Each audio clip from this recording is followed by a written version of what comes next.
From broken to rebuilt. What happened after my wife cheated on me? There's something about mountain air that makes a man believe he can start over. Crisp, clean, unforgiving, like the world washing itself and daring you to do the same.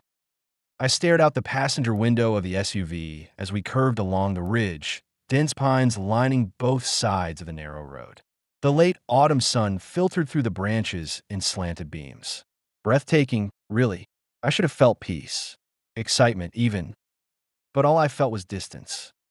Not the kind you measure in miles, the kind that grows between two people who used to breathe in sync until one day, without warning, the rhythm broke.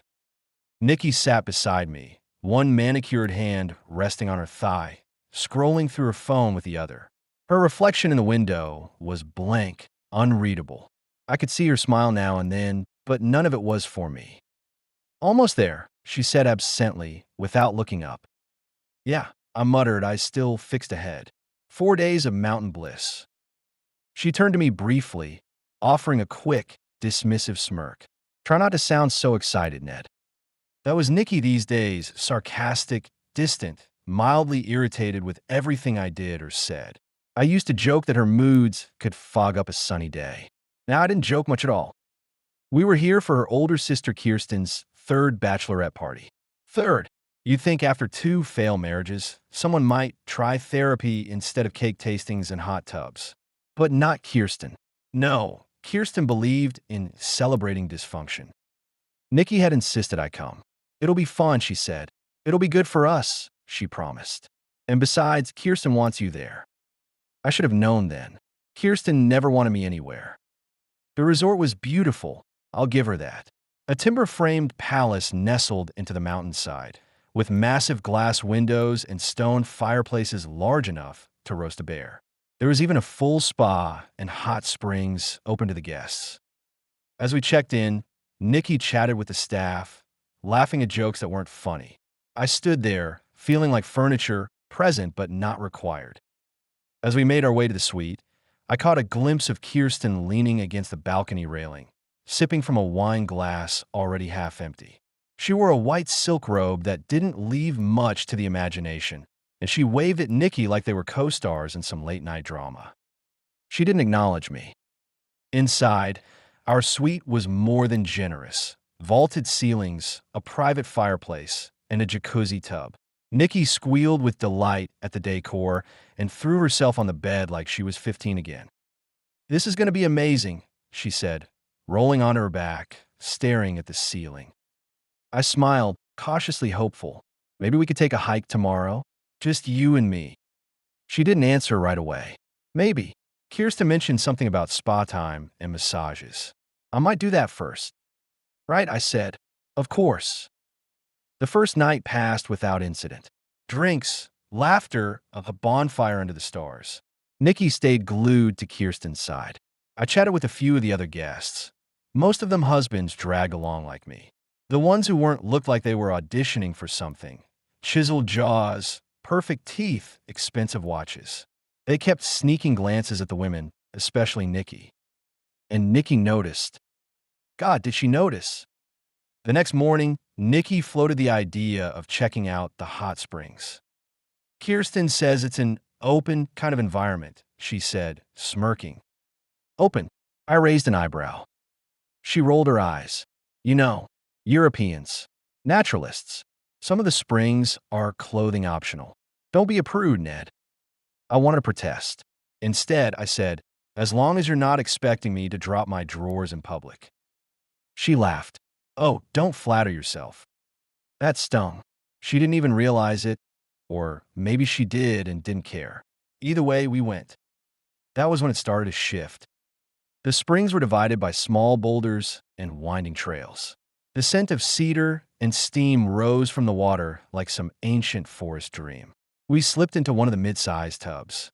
The heat felt good on my joints. And then I saw them. 5 men, across from us, completely nude. Not even towels to pretend they cared. They weren't old hippies either. These guys were ripped, tanned, and confident, like they were used to showing off. One of them, A tall, broad-shouldered man with a man bun and smirking eyes, stretched out on the grass like a Greek statue, one leg bent in a not-so-subtle display of anatomy. And Nikki? She stared. I watched her eyes fix on him. She didn't look away. Her lips parted slightly. A flush rose to her cheeks. She looked like she was drinking him in. "Nikki," I said. She blinked and turned. "Huh, you were staring." "So," she said with a shrug. "It's not a crime to look." "No," I said, voice calm, "but it's interesting to see what makes you look." She didn't respond, but the smile playing at her lips told me enough. I didn't say another word. I sank deeper into the water and closed my eyes. My body relaxed in the steam, but my mind stayed locked on the man across the spring. He looked familiar. Too familiar. That night, Nikki went out with Kirsten again. I stayed behind, said I was tired. Truthfully, I didn't want to be part of whatever the hell this bachelorette circus was turning into. I lay in bed and stared at the ceiling, wondering when things had gone so wrong. I used to be her hero. Now it was just background noise. But something told me the worst hadn't even started yet. Not by a long shot. The steam from the hot spring danced over the water like ghosts. It curled and twisted through the crisp mountain air, cloaking everything in a fog that felt almost sacred. Or maybe that's what I wanted it to be, sacred. Something pure, something untouched. But nothing about this place was sacred, especially not what I saw next. Nikki sat beside me on the rough stone edge of the hot tub, her toned legs stretched lazily across the surface, her body partially submerged in the warmth. I should have been soaking in the view of her, the woman I'd married, the woman who once gave me back my life after I'd lost nearly everything. But instead, I was watching the reflection in her eyes. And it wasn't me. Across from us, 5 men lounged with the confidence of Greek statues come to life, completely naked, their glistening bodies half shielded by the mist. I don't know what I expected from a clothing-optional mountain resort, but it wasn't this. They were bold about it too. No towels, no modesty, no shame. One of them, though, stood out immediately. He lay sprawled on a patch of manicured grass just beyond the edge of the water, one leg raised, his bronze chest gleaming like it had been airbrushed. His long dark hair was slicked back into a tight ponytail, and his lips curved in a smug, knowing smirk as if he could already feel the eyes on him. Especially hers. I saw the change in Nikki before I even saw where she was looking. Her posture slackened, her lips parted, and her breathing hitched in a way I hadn't heard in years. Not for me, at least. Her gaze was locked onto him, and her eyes were heavy, glassy. It was like watching her cheat in slow motion, with her eyes, her mind, her entire presence. "Nikki," I said gently. She blinked and turned to me like I'd interrupted a dream. You okay?" "Just relaxed," she murmured, forcing a smile. But her gaze drifted back to him almost instantly. I followed her line of sight again and felt something crawl under my skin. The guy wasn't just lounging. He was posing, deliberately, casually showing off equipment that looked enhanced, unnatural, and undoubtedly intentional. He was proud of what he had and wasn't hiding it. He wanted to be seen. And Nikki? She was definitely looking. Something about him itched at the back of my mind. His face was familiar, like a half-forgotten headline or the poster you glance at in a gas station window. I couldn't place it, not yet, but there was a buzz under my skin. A warning. "Want to go for a walk?" I asked her, hoping to break the spell. She shook her head. "You go ahead. I'm fine here." "Fine." I stood and stepped out of the hot tub, the cold air biting my skin as I grabbed a towel. I paused for a moment, watching her from the corner of my eye. Her lips curled upward again, not at me, not even with me. Just this faraway grin, one she wore when she was pretending to be someone else. Or maybe remembering who she used to be. I walked away, steam curling around my ankles, heart pounding louder than the crunch of gravel beneath my feet. I tried to shake it off, tried to convince myself that I was being paranoid, jealous, insecure. But deep down, something primal stirred inside me. I had seen that man before. Not in person, Not at the precinct, but somewhere. And Nikki's expression wasn't the expression of someone seeing a stranger. That was recognition. That was hunger.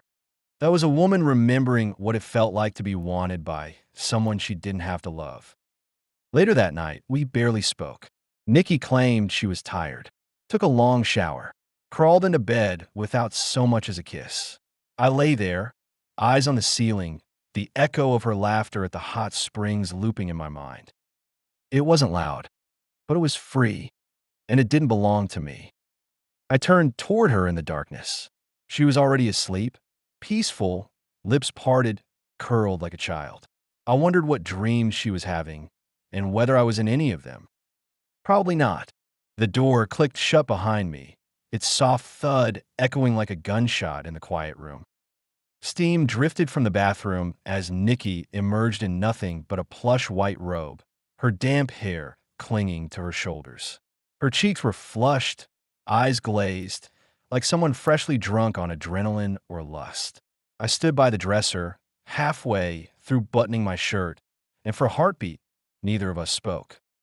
Then I asked, "I thought you went shopping with Kirsten." She gave me that half smile, the one that used to mean playfulness, mischief. But this one was different. It didn't reach her eyes.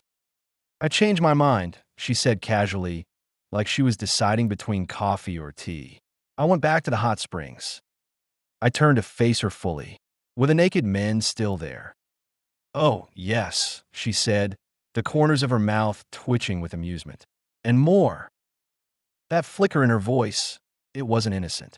It was the sound of someone testing boundaries, daring me to step into a truth I wasn't ready for. And maybe I wasn't, but I stepped anyway. "Meet anyone interesting?" She dropped onto the edge of the bed and crossed her legs. Water droplets still clung to her calves. "There was this guy," she said, drawing out each word like she was savoring it. "Ramon Torres." The name hit me like a cold slap. Of course, the man with the ponytail. The one whose body language screamed arrogance. I should have trusted my gut. "He said he works with film studios out west," she added. I gave a dry laugh, my heart hammering in my chest. "Oh, I know Ramon.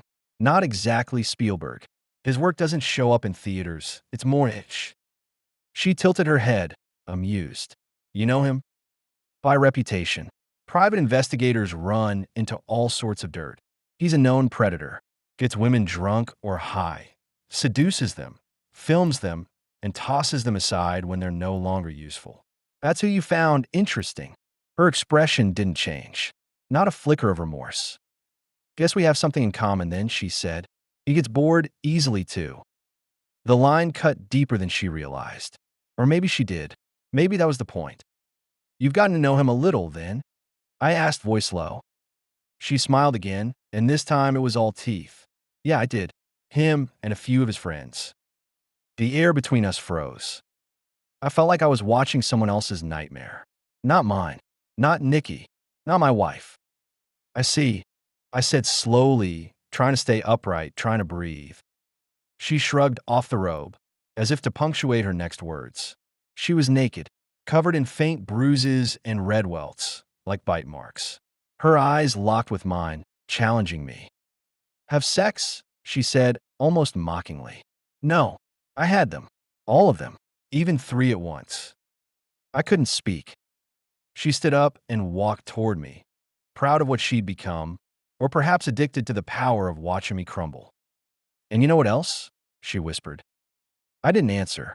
I couldn't. "They're on their way here. All of them. Ramon, the twins, the quiet one, I forgot his name. Doesn't matter. They're coming back here. And they're going to use me, right here in this bed, while you watch." My vision darkened at the edges. My pulse throbbed in my ears. But I stayed silent. She thought I'd fight her, plead, rage. But I just turned, walked calmly to the closet, and pulled out my suitcase. "What are you doing?" she asked, arms folded like this was some twisted game. "Packing," I said simply. "Oh, come on," she scoffed. "You're seriously leaving? Running away like a little weakling?" I zipped the suitcase and took a deep breath. My voice came out low, calm, unshakable. "No, I'm walking away like a man who's had enough of being lied to, cheated on, and treated like garbage. She blinked at that.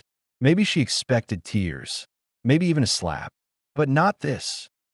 I turned to the door. Wait, she said. I paused, hand on the doorknob. Are you just going to leave me? I faced her one last time. I already have. As I stepped into the hallway, my suitcase dragging softly behind me, I saw them, Ramon and four others. Shirtless, laughing, high on whatever they'd snorted or smoked. They moved like wolves heading to slaughter. Ramon, I called. He stopped and turned. Yeah. I pulled off my wedding ring and flicked it to him. You want her? She's yours. He caught it midair and chuckled. Pleasure doing business, man. I walked away before he finished his sentence. Back in the parking lot, I lit a cigarette for the first time in weeks. My hand was shaking, not from weakness, but from everything I was holding back. That night, Nikki had chosen her thrill, and I had chosen my freedom. The room felt colder than it should have. Maybe it was the sudden shock, or maybe it was just her. The way she sat there in that bathrobe, soaked hair dripping onto the bedspread like she didn't have a care in the world. Nikki's smirk twisted into something almost cruel. I stood frozen near the closet, half-dressed, my button-down shirt hanging open. I was hoping to surprise her with dinner reservations, maybe spark something, anything. But instead, I was looking at a woman I didn't recognize anymore. You're serious? I asked, my voice lower than I intended. Nikki didn't even blink. Completely. The way she said it, detached, almost bored, landed like a slap across the face. She wasn't defensive. She wasn't guilty. She was done pretending. Was this the plan all along? I asked, my throat tight. Come up here, cheat on your husband at a luxury spa. Then what? Wipe it away with a smile and a robe. Her expression shifted. Gone was the smirk. In its place was the woman I hadn't seen in months. The shrew, as I'd come to think of her.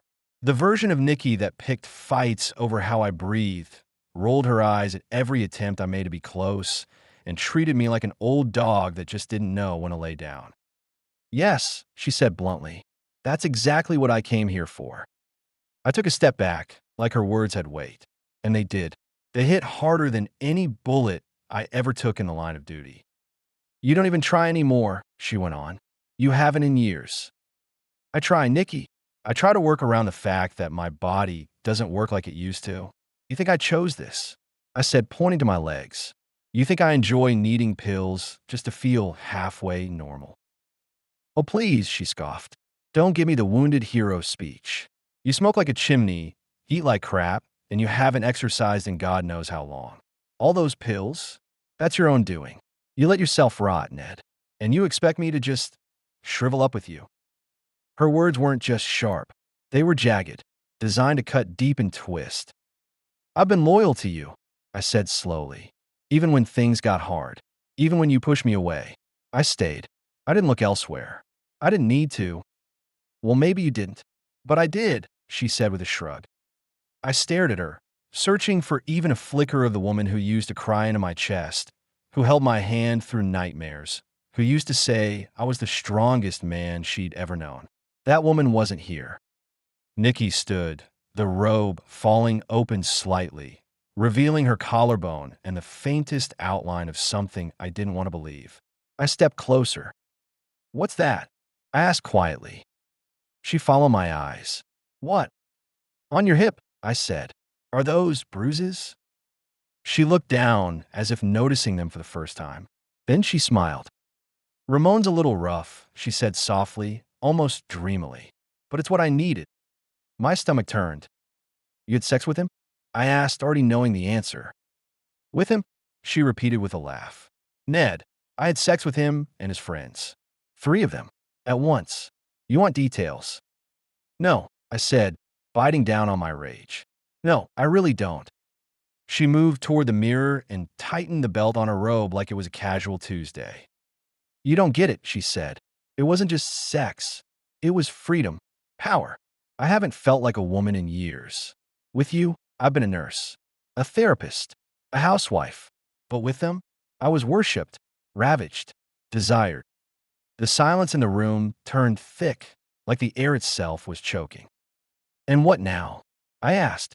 You think I'm just going to sleep next to you tonight like none of this happened? Her eyes narrowed. Actually, no, you're not. Because they're coming here. I blinked. What? Ramon. His guys. They're on their way. And we're going to have a real party tonight. Right here. In this bed. You're insane, I said, backing away. I'm free, she corrected. And you're welcome to stay and watch. Who knows? Maybe you'll learn a thing or two. I felt something snap inside me. I wasn't angry anymore. Not shocked. Not hurt. Just hollow. A sudden, calm void washed over me. I walked to the closet, pulled out my suitcase, and began folding my clothes one by one. What are you doing? She asked. Leaving, I said. What did you expect? She leaned against the doorframe with a smug grin.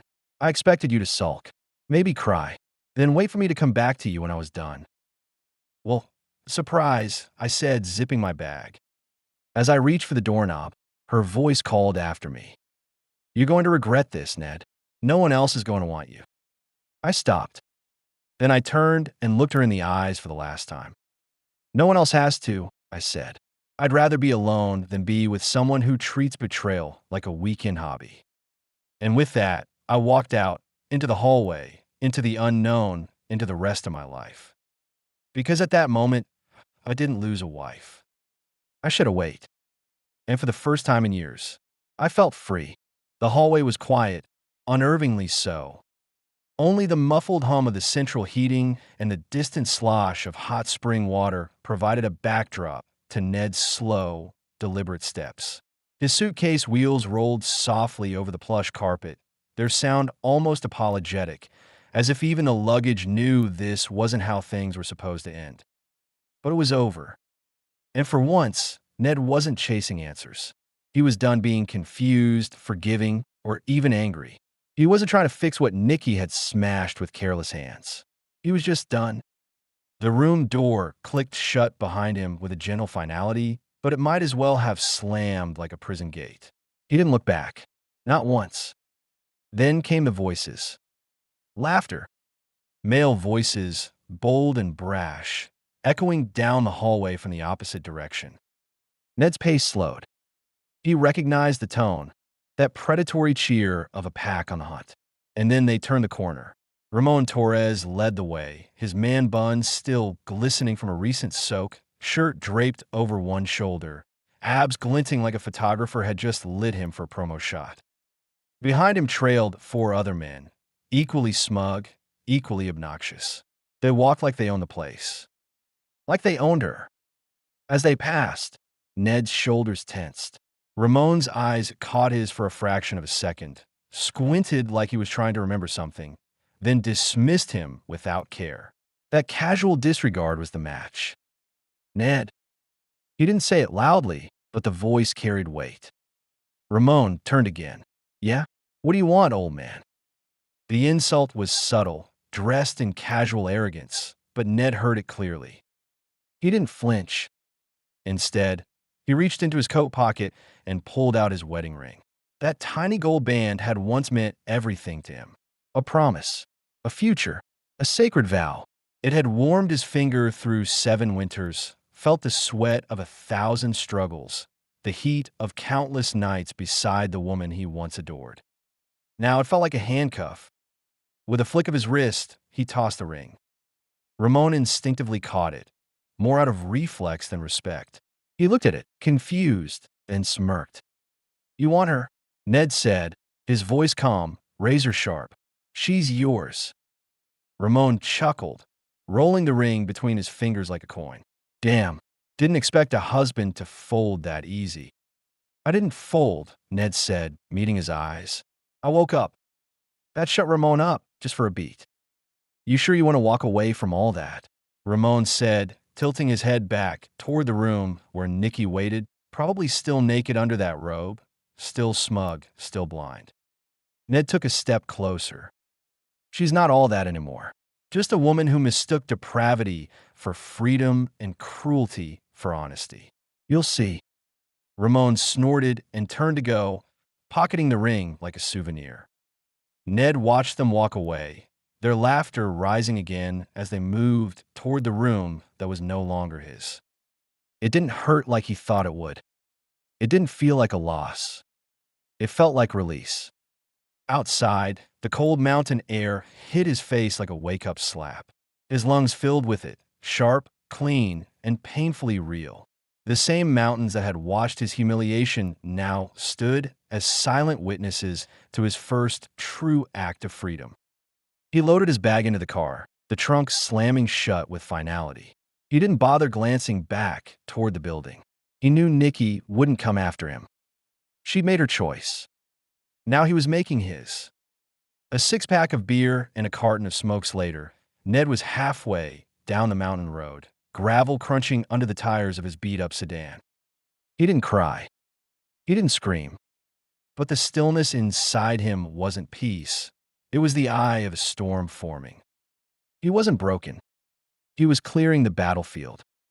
And soon, he'd start building again, this time for himself. The door shut behind me with a quiet finality, but it echoed like a slammed gavel in my soul. My boots thudded across the hardwood floor, each step heavy with disbelief.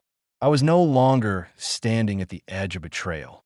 I had crossed it, face first, through the fire Nikki lit herself. The house was quiet, too quiet.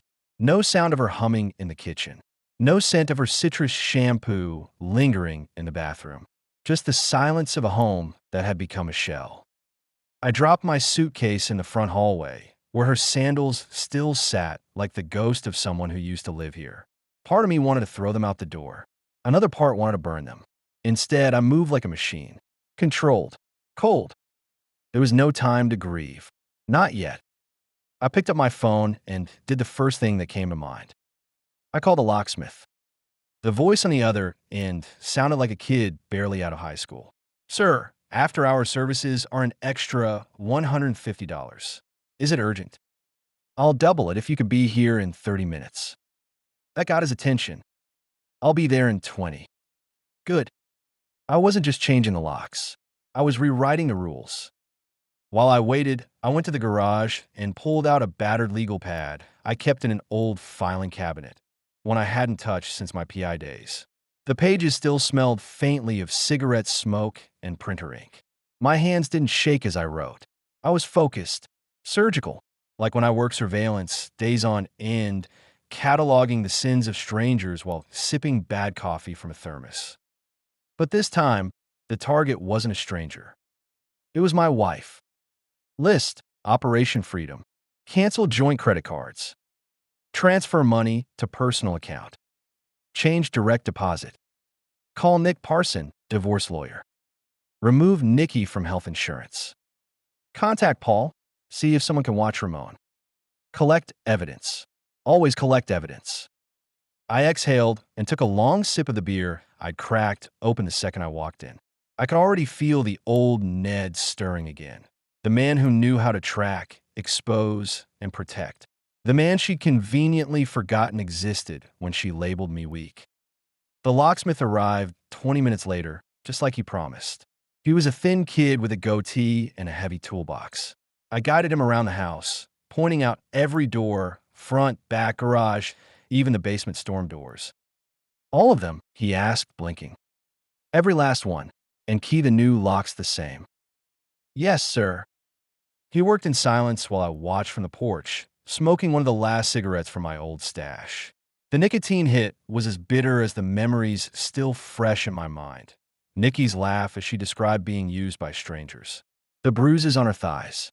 The smirk when she told me they were coming back. For more. I crushed the cigarette under my heel. When the locksmith finished and handed me the new set of keys, I slipped one into my pocket and handed him a tip large enough to make his eyebrows raise. "Everything okay, sir?" he asked as he loaded up his truck. "No," I said simply, "but it will be." Back inside, I poured myself another beer and sat on the back porch with my pad again. The stars were bright over the treetops. The kind of night Nikki would have loved to share with me, once upon a time. But those days were gone, torn away like old wallpaper. She had chosen to rip us apart. I just decided not to tape it back together. I opened my laptop and logged into the bank. First, I froze the joint credit card, the one she used for clothes, fancy dinners, and impulsive online shopping binges. Then, I adjusted the daily withdrawal limit on our joint checking account, left her just enough to buy food and maybe a bus ticket. Next, I opened a new account in my name only. Clean, no paper trail to her. I moved 75% of our liquid cash into that account. She wouldn't see it coming. The next call I made was to Nick Parson, a divorce lawyer so cold and brilliant we once joked he could get a man custody of a goldfish in a flood. "Damn, Ned," he said after I explained everything. "She really brought the circus, didn't she? She burned the whole tent down." Nick whistled softly. "We'll draft papers first thing Monday. Let's serve her at work. Make it sting." Exactly what I was thinking. And Ned, don't do anything stupid. You're not the type, but still, betrayal messes with a man's mind. You know me better than that, Nick. I do, which is why I'm telling you anyway. We agreed to talk again Sunday night. Enough time to let her dig her own grave while I prepared to bury the marriage for good. After the call, I texted Paul Drake, my former boss and closest ally in the PI business. "Ned, need eyes on Ramon. Quiet. Someone Nikki doesn't know. Paul, you got it. And Ned, sorry man." The last thing I did before bed was walk through the house, room by room. I checked the locks, the doors, the windows. I wasn't afraid she'd come back. I just wanted to make sure she couldn't.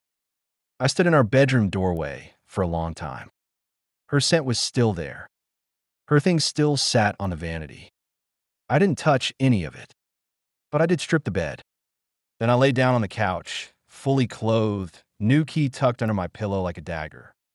I didn't sleep much, but I did something better. I resolved. In the morning, I'd finalize the plan.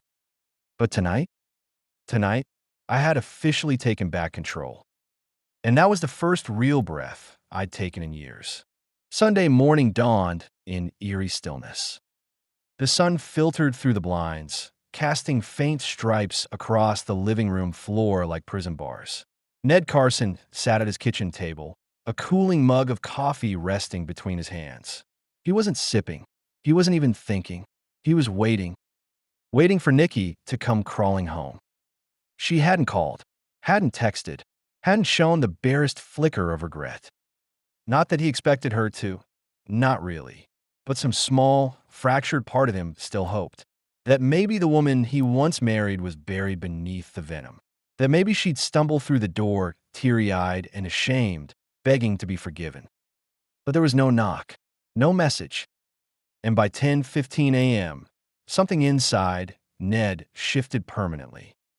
There was no way back. The phone buzzed. Unknown number. He considered ignoring it, but answered out of habit. His voice came out low, even. "Carson." "Ned, it's Kirsten. Nikki's sister." Of course. Her voice was bright, overly sweet, like she was trying to placate a neighbor after letting her dog poop in their yard. "Nikki told me you left last night. What happened?" "You'd have to ask her," Ned said flatly. "Well, she's not doing great.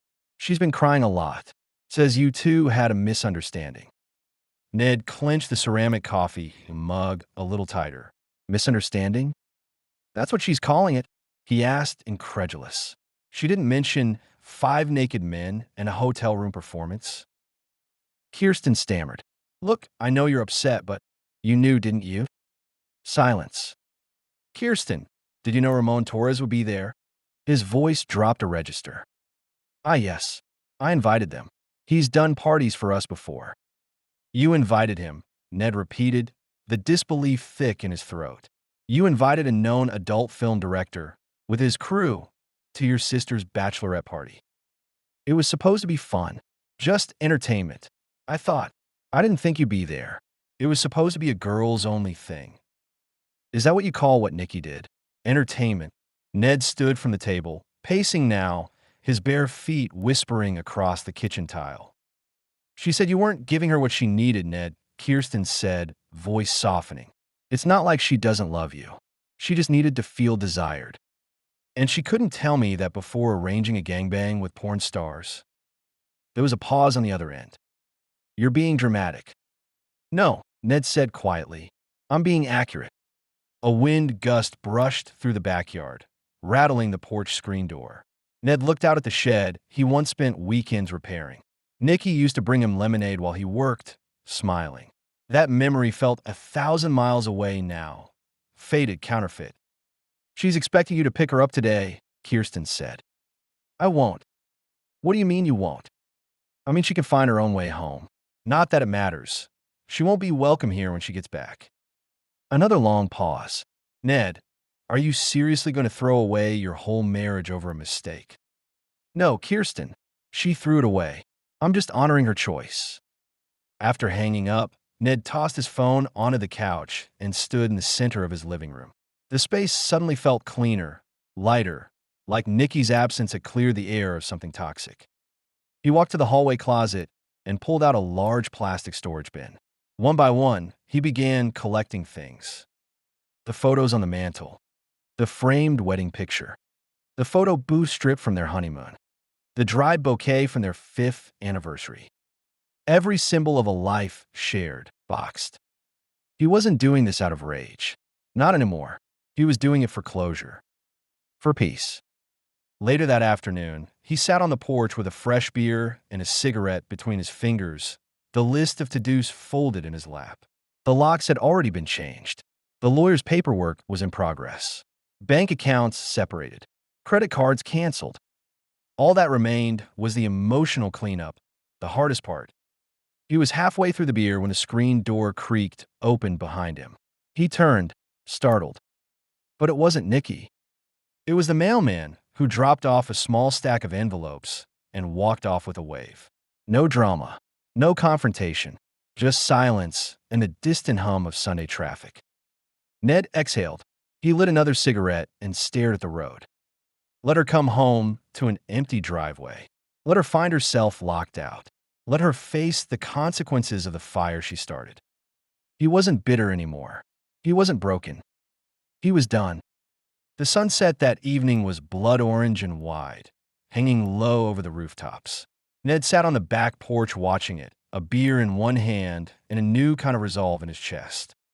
He'd thought Nikki's betrayal would destroy him. Instead, it had revealed him. The man he used to be, the strong one, the driven one, the man with purpose, wasn't gone. He'd just been buried under years of compromise and emotional erosion. Now he was waking up. And when Nikki finally realized what she'd lost, when she called, cried, begged, there would be no one on the other end of the line.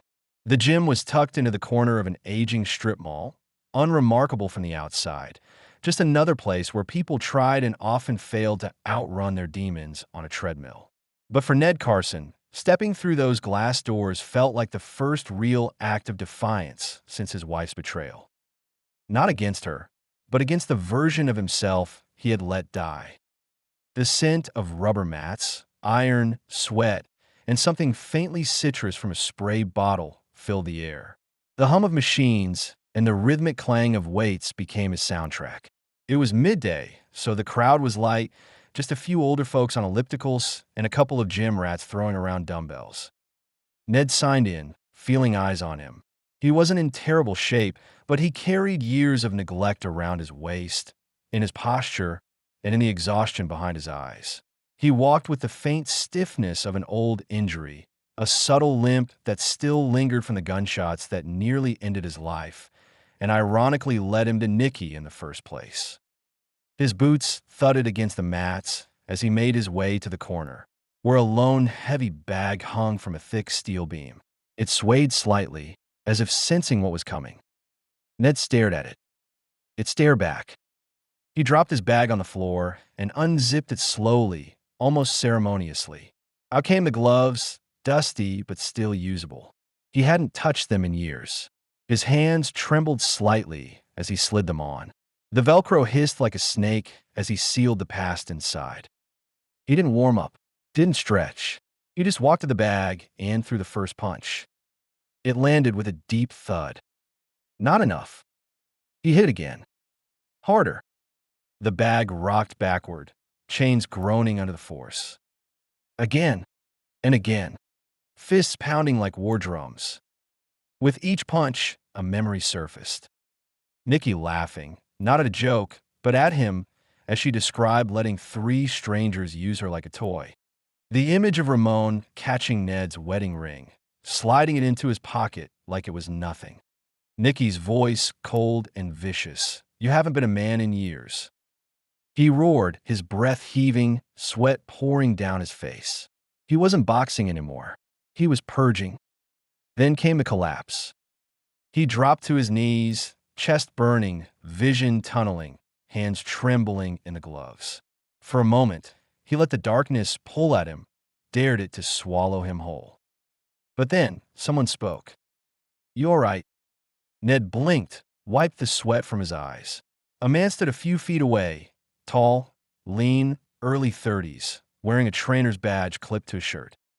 You've been going at that bag like it owed you money, the man said with a slight smile. Ned breathed deep. Didn't realize I was putting on a show. I've seen people take out frustration on that bag, but not like that. He offered a hand. John Green. I'm a trainer here. Ned hesitated, then took the hand. Ned Carson. John's eyes narrowed thoughtfully. Carson, wait. Are you the Carson? The cop? Bank robbery, maybe 8 years back? Ned gave a tired nod. Yeah, that was me. John snapped his fingers. My grandmother. You pulled her behind a counter when the shooting started. You saved her life, man. Ned looked away, uncomfortable. Just doing my job. Not many people would have taken 3 bullets for someone else's grandmother, John said. You've been through hell before. Looks like you're going through a different kind now. Ned exhaled. Yeah, I am. Want to talk about it? Ned surprised himself by nodding. They sat on a nearby bench, and for the first time, Ned spilled everything. The mountain trip, the betrayal, the humiliation, the pain. John didn't flinch. He listened the way good men do, not to respond, but to understand. When Ned finished, there was silence between them, the kind that holds weight. John finally spoke. You want to get back in shape? I need to, Ned said. For my health, for my head, for me. I can help, John replied, standing. But you'll need more than just sweat and weights.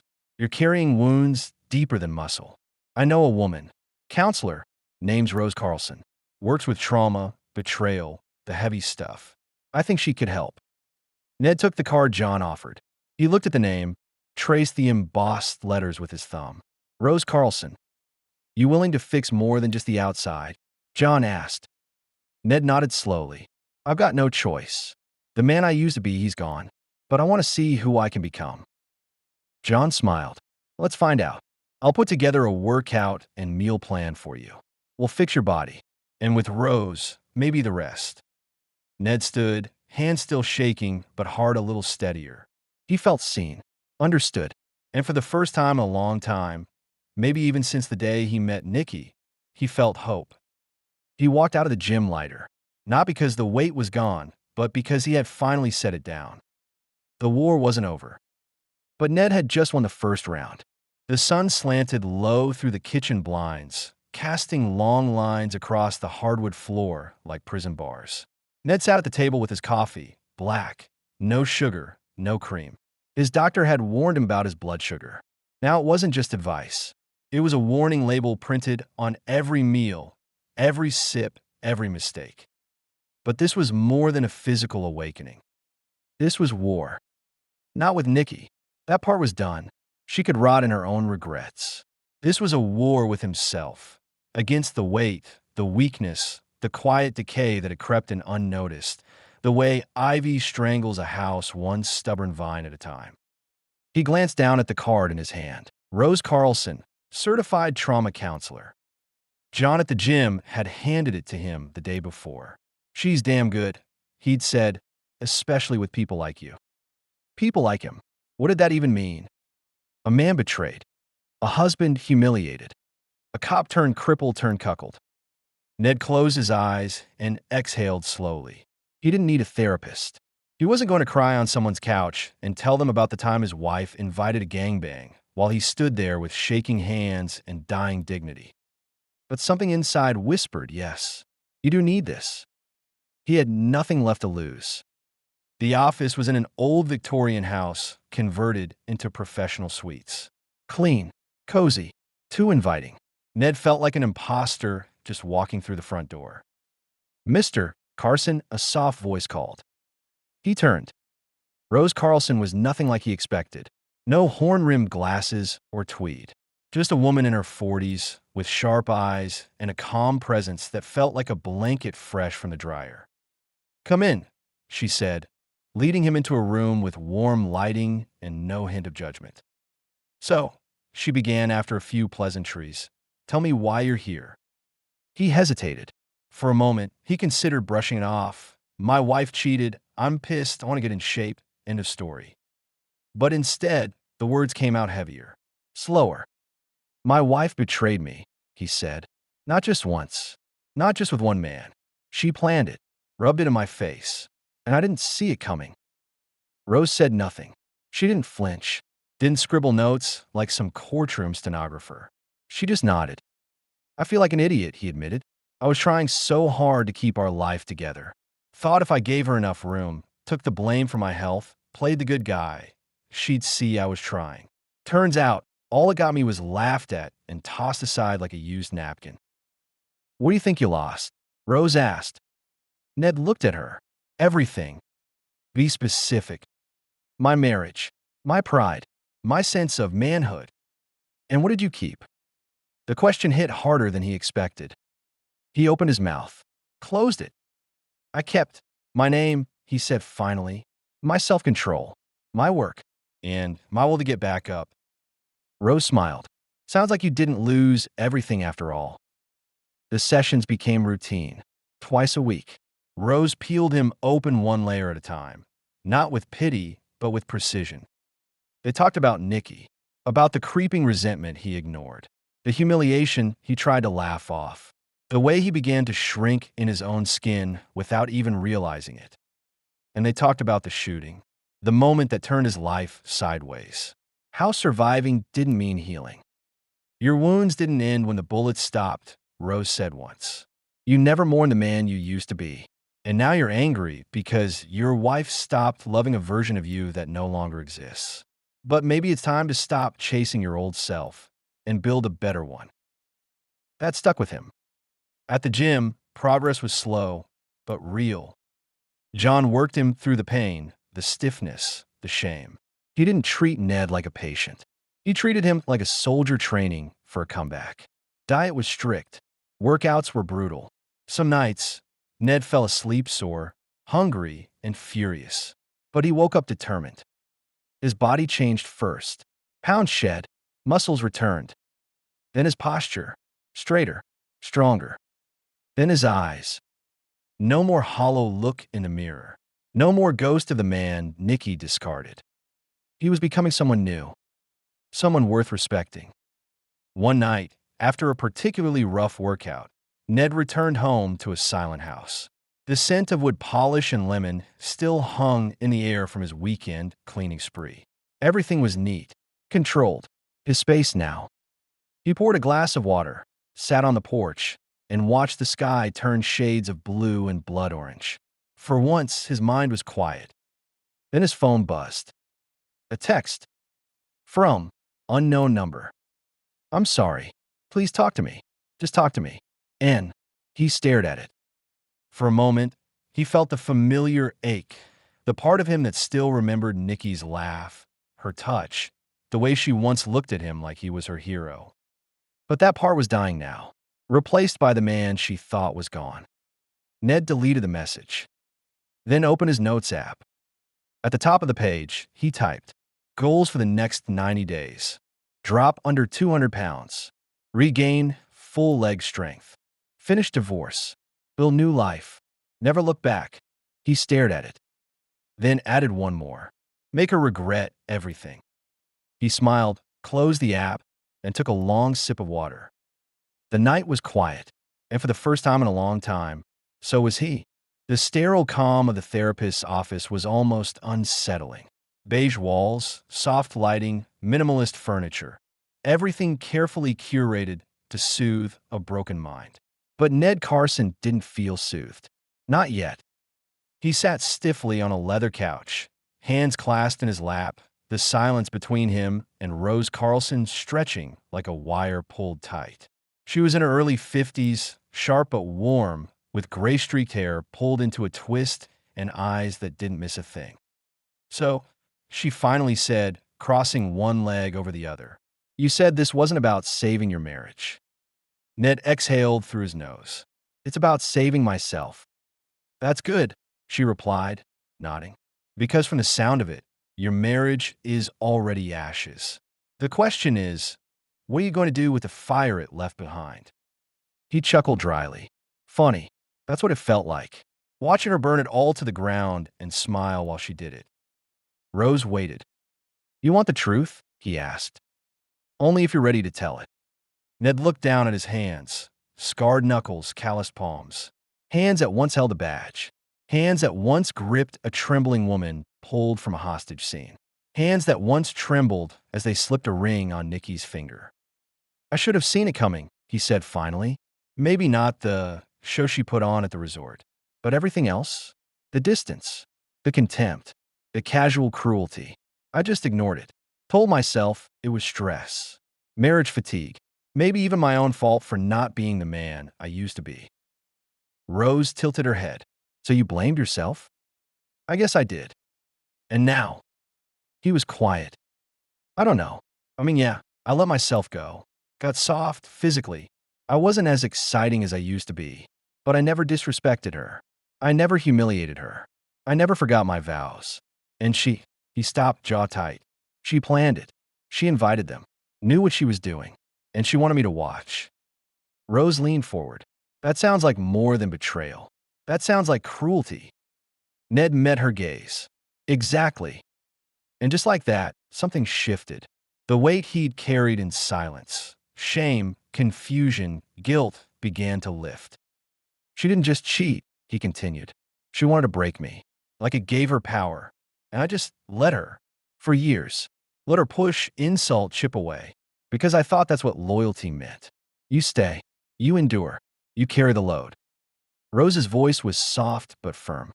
"Ned, loyalty doesn't mean letting someone destroy you." He blinked. That truth hit harder than he expected. "It means showing up," she added, "but it doesn't mean staying where you're no longer safe, respected, or loved. Sometimes the most loyal thing you can do is leave." The session ran over by 10 minutes, but Ned barely noticed. For the first time in weeks, maybe years, he felt seen. Not as the broken husband, or the limping ex-cop, or the man whose wife traded his dignity for a night of pornographic thrills. But as a human being, a man still capable of healing, still worthy of self-respect. When he stepped outside, the air was crisp and smelled like rain. The clouds were heavy, but hadn't yet opened up. He walked to his truck slowly, deliberately. No cane, no limp. Not today. As he pulled out of the lot, he saw something in the mirror that made him pause. His reflection. He didn't look like the same man from a week ago. The man who stood frozen in that resort room, listening to his wife giggle about her gangbang while she tossed aside their vows like an old pair of shoes. That man was gone. This man had blood in his knuckles and fire in his chest. That evening, he stood in front of the mirror, stripped to the waist. The gut was still there, sure, but he could already see changes. Lines of muscle try to break free again. His arms felt heavier, his shoulders less rounded. He smiled, a real smile. Then he reached into his drawer and pulled out something he hadn't looked at in a long time. A framed photo from their wedding day. Nikki beaming in white, his arms wrapped tightly around her. He studied it. And then, without ceremony, without rage, he snapped the frame in half and tossed it into the trash. He wasn't clinging to ashes anymore. He was building something new. The cold snap of early autumn had crept in overnight. Ned sat by the window of his small home office, steam rising from his untouched coffee. Outside, the wind combed through the trees like unseen fingers, stripping them of their dignity, one leaf at a time. It felt poetic. Inside, papers were strewn across his desk like the aftermath of a storm. Bank records, credit card statements, photos, a stack of legal forms, and most recently, a manila envelope bearing the crimson logo of Parson and Associates. Inside that envelope was the next chapter of his life. Divorce papers. The document was thicker than he expected. Part of him assumed it would be simple, a betrayal, a line crossed, the end. But the law didn't operate on morality. It operated on facts, filings, signatures, and strategy, especially in a no-fault state like theirs. That's why Ned had gone to Nick Parson. Nick wasn't just a divorce attorney. He was the attorney people called when things got ugly.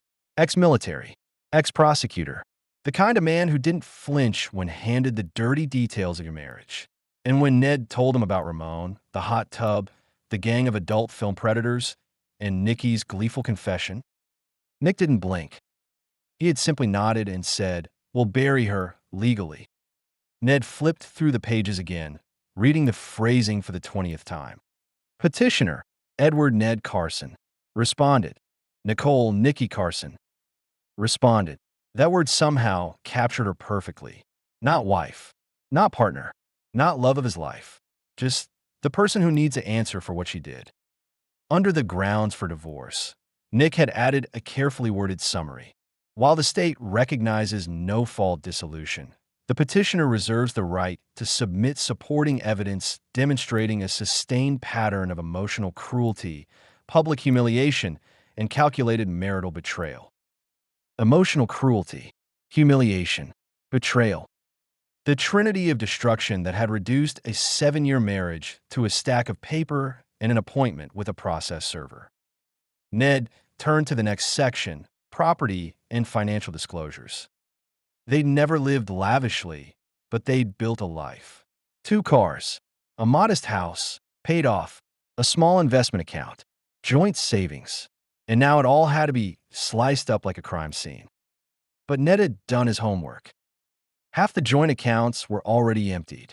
He'd created new private accounts, changed the direct deposits, and even rerouted some residual PI income from old cases into a trust under his name. He consulted Nick on every move, staying well within the legal boundaries, but making sure Nikki wouldn't walk away with more than she earned. She might have thought Ned would be predictable, passive, gullible. But she forgot he used to be a cop, and now a private investigator. If anyone knew how to track lies and cover his tracks, it was him. A knock at the door startled him. It was the courier. A man in a windbreaker holding a sealed envelope and a tablet. Mr. Carson? Ned nodded. Final documents from Parson and Associates. They asked me to get your signature and deliver this certified copy. Ned signed without a word. The man left. The door clicked shut, and suddenly the silence in the house felt permanent. He opened the new envelope. Inside was the notice of service. Nick's message was scribbled across a sticky note. Set for Monday morning, 9:30 a.m. At her office. Keep your phone close. We'll record her response for the record if she calls. If she comes to the house, don't open the door. Let this play out. Monday. Just 3 days away. Ned could almost picture it. Nikki sitting in her sleek office, probably sipping her overpriced iced mocha, barking at interns, smiling at clients. Maybe she'd already posted something on Instagram. Another filtered photo, another caption about living life or empowered femininity. And then a knock. And a manila envelope. And a sudden, undeniable realization that the game she was playing had just become very, very real. No more hiding behind seduction or manipulation. No more sweet-talking her way out. Because now the man she thought she broke was the man delivering her reckoning. Ned put the documents back in the envelope and carried them to the fireproof safe in the hallway closet. As he turned the lock, he noticed a framed photo beside it, one he hadn't had the courage to take down. It was the 2 of them, beachside, smiling, the kind of smile that hides what's coming. He took it off the wall, looked at it one last time, and dropped it into the trash. The phone buzzed. A message from Nick. Next step, strategy, custody, assets, closure. You ready? Ned stared at the screen for a long time, then typed 2 words. Let's finish it. The envelope was thick, heavy almost, not from its weight, but from what it carried, the final, irreversible truth. Inside were pages that would shatter the illusion Nikki had clung to like a safety blanket. Divorce. Served. Filed. Official.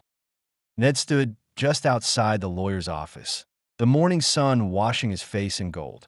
He hadn't slept much the night before, not because of doubt, but because of certainty. Certainty was a strange thing. It didn't bring comfort. It brought gravity. As Nick Parson handed the legal folder over to his paralegal, he looked at Ned one last time. "You sure you don't want to wait? Give her time to explain." "I gave her time," Ned said. 7 years of it." Nick nodded slowly. "All right. Her workplace it is then. Mid-morning. Maximum effect." There was no smirk in his voice. No satisfaction. Just professional resolve. Nick had seen hundreds of divorces. Messy, vindictive, cruel. But Ned? He'd been silent. Too silent. And that silence was the loudest warning of all. 10:42 a.m. Nikki's law office. The courier arrived at the sleek reception desk of the boutique legal firm where Nikki worked as a junior partner. A woman in a crisp, white blouse signed for the package. "This is for Nikki Carson?" she asked the man. "Yes, ma'am. Time sensitive. Legal documentation." Nikki had just walked into the office kitchen, coffee in hand, lipstick freshly applied. She was still wearing a slight smirk, the kind of smug confidence she always wore after weekends like the one she'd just had. She looked radiant to the untrained eye, but if someone had really looked, they might have seen the cracks. A junior associate rushed in and handed her the envelope. "Legal delivery. Looks official." Nikki opened it with the absent-minded ease of someone used to contracts and case files. But the moment her eyes hit the first line, "Petition for dissolution of marriage," her smirk melted like wax under fire. She blinked once, then again, her breath caught halfway between her lungs and her throat. "No," she whispered, as if saying it out loud would change what was happening. She flipped through the pages like a woman looking for a trapdoor. Every word on the page was real. Ned wasn't bluffing. He was serious. He wasn't sulking. He wasn't processing. He was done. Her phone rang within 30 seconds. She fumbled it out of her purse like a woman on fire grabbing for a glass of water. "Ned, incoming call." No, it wasn't Ned. It was Kirsten. "Have you seen what just happened?" Nikki hissed into the phone. "Yeah, I got a heads up from your courier." "Damn, he served you at the office." "Yes, he actually filed for divorce. He's ending everything." "Well," Kirsten said flatly, "what did you expect?" "I thought he'd cool off. I thought he'd cry salt, get over it." "Oh, honey," Kirsten laughed bitterly. "You set your marriage on fire and expected marshmallows. This is what infernos do, they burn." Nikki's fingers hovered over Ned's contact. She finally dialed. It rang 4 times before going to voicemail. She didn't speak, just listened to his generic recorded message. The same message she'd heard for years. It felt alien now, like the voice of someone already gone. She called again. And again. Voicemail. Voicemail. The 3rd time, she left a message. "Ned, it's me. I don't know what to say. I never thought you'd really file. Please call me. Let's just talk." But there was no reply. Instead, Ned sat calmly on the back porch, watching the trees sway with a cigarette in hand. The divorce papers had been served, and like a blade across dead roots, the tie was cut. That night, her voice finally cracked. "Ned, why are you doing this? Why can't you understand it was just a weekend? Just something new, an experience. I came home to you. Doesn't that mean anything? Please don't throw it all away because of one mistake. I love you." She didn't know the message cut deeper by the second, because Ned wasn't moved by her words. He was haunted by her actions, the laughing, the taunting, the smug nakedness wrapped in betrayal. That wasn't a mistake. That was a decision. The next morning, Ned got a text. It was from an unknown number. Attached was a picture. Ramon Torres, shirtless, arm draped over Nikki, her face buried in his neck. A fan had seen it posted to a niche online account and anonymously sent it Ned's way. Under the photo was a caption, "Director's favorite new recruit, hashtag tourist team." Ned stared at it in disbelief. It wasn't even discreet. She hadn't just cheated, she joined him. She chose that world. Over him, over their vows, over their life. He forwarded the image to Nick Parson. "Add this to the case file." "Copy that," Nick replied. "She's going to regret underestimating you." Ned stood at the mirror that night, buttoning his shirt. The man staring back wasn't broken. He wasn't defeated. He wasn't shaking anymore. He was forged, clean-shaven, focused eyes, shoulders pulled back, and that same ring finger, now free. Nikki had unmasked herself, and now the world would see who she really was. But more importantly, Ned finally saw who he was again. And that man was just getting started. The wind was colder than usual that morning. It swept through the porch of Ned's modest home with a biting edge, carrying a crispness that smelled of change. He stood there with a mug of black coffee in one hand, his other resting on the railing, veins slightly raised against his skin. The rings under his eyes had faded. His face was leaner now, tighter, his posture straighter. Weeks had passed, but time alone didn't heal wounds. Work did. Ned Carson was no longer the man who had walked out of that mountain resort with betrayal clinging to his skin like sweat. He had burned through that version of himself and let the ashes fall. What emerged was harder, honed by fire and tempered with discipline. He had rebuilt not only his body, but his boundaries. It had taken blood, sweat, silence, and more than a few nights where sleep refused to come. But he endured, and today, he felt different. Solid, settled, ready. The gym had become more than a place to sweat. It had become a sanctuary. Ned's training had advanced. He could now do squats without the shaking. He ran short intervals on the treadmill. His back no longer ached after standing for more than 15 minutes. The scale told its own story. He was down 22 pounds, but more importantly, he felt lighter. Not just in body, but in soul. John, his trainer, had noticed the difference too. "You're not just lifting weights anymore," John had said the day before. "You're lifting the whole damn world off your shoulders." Ned had smiled at that. But this morning brought something unexpected. As he settled into his office to answer emails, a name popped into his inbox that made him freeze. Candace Harlow. He blinked, then clicked. Subject, Ramon Torres. "I think we need to talk." "Hi, Ned. You don't know me, but I know who you are. I got your name from a friend at the gym, John Green. You helped my cousin 6 years ago when she was being followed by an ex. She said you were a PI then. I'm writing because I saw Ramon Torres' name on a recent gossip site tied to a wellness retreat in the mountains. I was part of his retreats once too, for 3 months. That man is poison, and what he does to women, it doesn't stop at sex. If you want to talk, or if you ever decide to go after him, I'll help. He deserves to be exposed." Candace Harlow. "P.S. I'm sorry for what happened with your wife.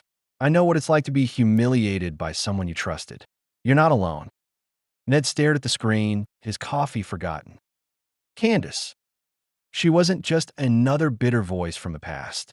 She was confirmation that his instincts had been right. Ramon wasn't just some sleazy Casanova with a camera. He was a predator who turned women into content and ruined lives in the name of fantasy. Ned thought of Nikki, how she giggled like a teenager while describing how she had let herself be used. Had it really been her idea?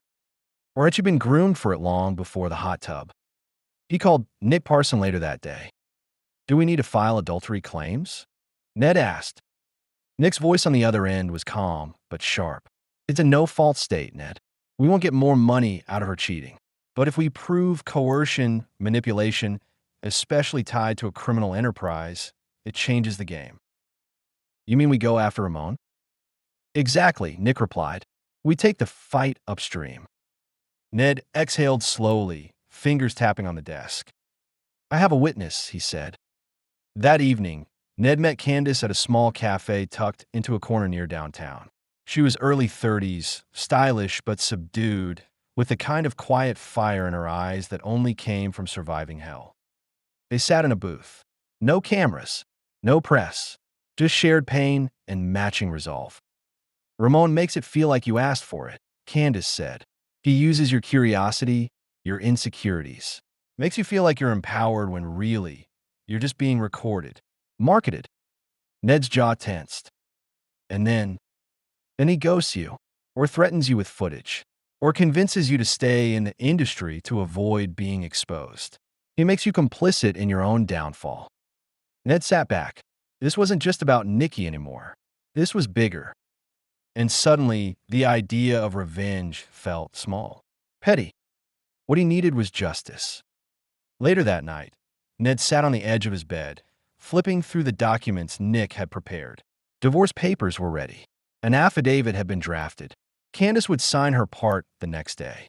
A private investigator, Ned's old mentor's contact, was already tailing Ramon, discreetly documenting movements, relationships, transactions. This wasn't just about closure now. This was war. But it wasn't the kind fought with fists or fury.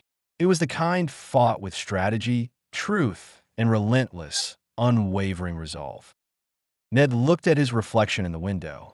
He didn't see a victim anymore, or a cuckold, or a crippled ex-cop holding on to shame. He saw a man sharpening his blade, building something better, stronger. He saw a man who refused to be broken by betrayal, because he'd already been through worse.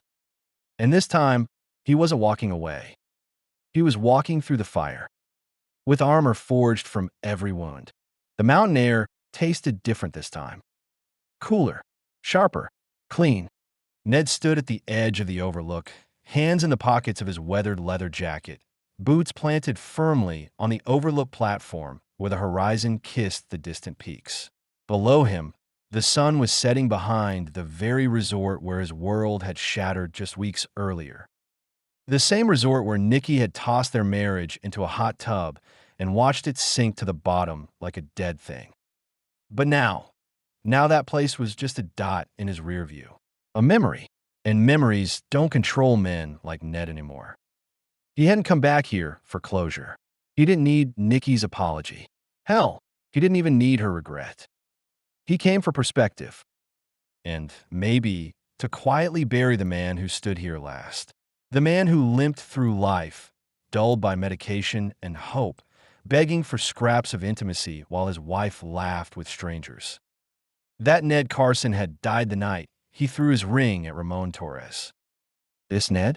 This Ned had been reforged in Betrayal's furnace, and he came out steel. After the betrayal, he'd thrown himself into the fire, the gym, the grind, therapy, long nights talking to Rose, unpacking years of quiet suffering masked as devotion. Talking turned into understanding, understanding into action. He changed everything. He quit smoking, cut the weight, started running again, short distances at first. He took back his body, his breath, his discipline. He began sleeping through the night again, not from pills, but from peace. He read books again, cooked, listened to music that once reminded him of her, and let those reminders roll off like rain on armor. He reclaimed his house too, not just physically but spiritually. Gone were the decorative throw pillows she insisted on. Gone were her framed travel prints. Gone was the dead air. In her place, a heavy punching bag, a new espresso machine, a shelf of noir novels, and silence, the good kind. As the wind kissed his face atop the overlook, Ned pulled a folded note from his pocket. It wasn't from Nikki. It was from a woman named Claire, someone he'd met in passing at the gym. She'd slipped it into his locker last week, paper gently perfumed and written in neat, confident script. You don't know me, but I've noticed you. You walk like a man who survived a war, but you carry yourself like someone who's already won. He hadn't called her yet, not because he wasn't interested, but because he was finally okay being alone. He smiled as he tucked it away. His phone buzzed. Blocked number. He didn't need a guess. He answered anyway, just this once. Ned, came Nikki's voice, soft, unsure. Please don't hang up. He didn't say anything. I don't recognize the man you've become, she continued. I saw the pictures online. You look good. Happy. Strong. I guess I always underestimated you. Still silence. She broke off, her voice faltering. I didn't think you'd actually leave. I thought, you forgive me like always. I was wrong. I know that now. You were wrong about a lot of things, Ned said evenly. There was a long pause. Can I see you? One more time. No, he said simply. This is the last time you'll hear my voice. Let that be your closure. He hung up, and just like that, she was gone. He stood for a moment longer, watching the final sliver of sun dip below the peaks. Then he turned away from the past. Each step back to the trail felt like a small victory, one heel, one toe at a time. The limp was barely noticeable now, but the strength? Unmistakable. He reached his Jeep, opened the door, and tossed his jacket inside. He caught his reflection in the window, broad shoulders, calm eyes, a face lined not by age, but by battle. And he smiled, because sometimes life doesn't give you the ending you wanted. It gives you the one you needed. And for the first time in a long time, Ned Carson didn't feel broken anymore. He felt free.